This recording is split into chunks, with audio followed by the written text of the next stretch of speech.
Is papad a papad if it is square, sprinkled with jalapenos and cheese? Is flavored milk different from normal milk? And by the same rationale, is flavored lassi different from normal lassi? Also, if you eat samosas while sitting on a counter and while sitting outside on a chair, be taxed differently? These are some of the contradictions or the controversies that have erupted in the goods and services tax, especially after several contradictory or in some cases confusing rulings by authority of advanced rulings across India. I am Sachin Dave, Senior Assistant Editor with the Economic Times, and I'll take you through what these controversies are and what can the government do to salvage the situation from here on.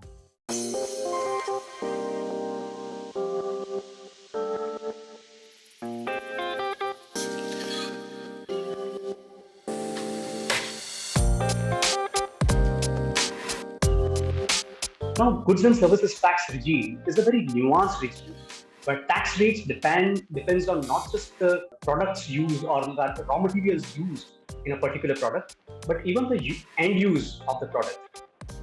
Advanced authority of ruling is essentially a quasi-judicial body that gives these rulings. So, like in the case of Papad, there are at least four rulings that have come, which has confused some of the manufacturers. The main issue is whether the papad and the fryings are different, and whether if somebody say uses certain ingredients which are healthier, then it can be construed as papad, whatever the end product is. The same way around milk. Milk and lassi both are outside the gamut of GST framework. They are not taxed.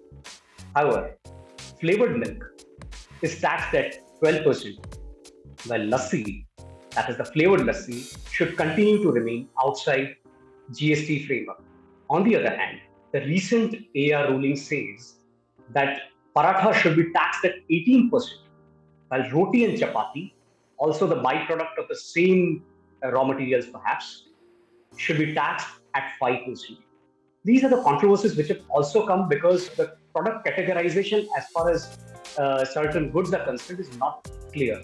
Many AARs have taken different stance on particular issues over the years.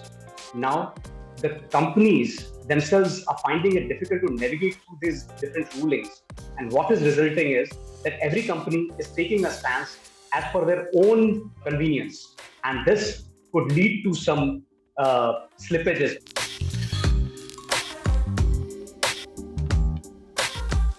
Authority of advanced ruling is essentially a quasi-judicial body where a company can approach for clarification. These rulings are only applicable on that particular company. However, as the law stands, normally in most cases, these rulings are taken as a precedent to the law. And in most cases, as we have seen, the tax authorities go around questioning the companies after AAR rulings. Every state, more or less, has an AAR authority where the companies based in that particular region can approach for clarification. Often it so happens that because these are quasi-judicial rulings, the result of what the AR says depends many a times on the particular fact pattern of that particular case. So it so happens that in certain cases, some of the rulings, say for example, in the milk case and the lassi case, the ruling of Gujarat AAR and Chennai AAR were very different. Many companies have now started approaching the government with a more permanent solution.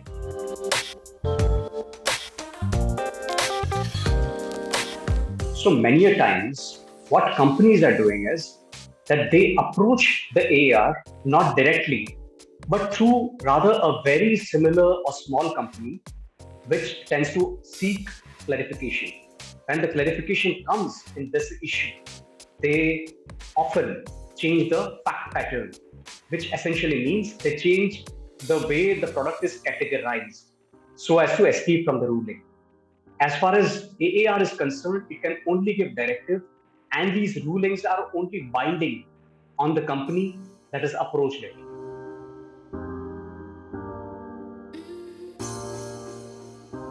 The government about 2 years back had brought in something, or at least come out with an idea of AAAR, that is Appellate Authority of Advanced Rulings. The government said that in cases where there are contradictory rulings, the government would go around giving clarification. That is, the companies could then approach the AAAR and clarification could be sought from AAAR. However, this remains an idea.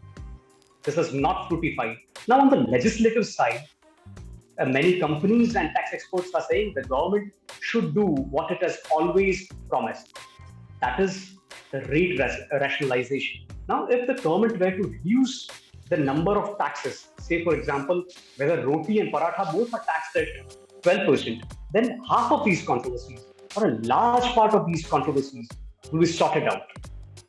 And many companies hope that the government will be going ahead and fulfill its promise on rate rationalization going ahead.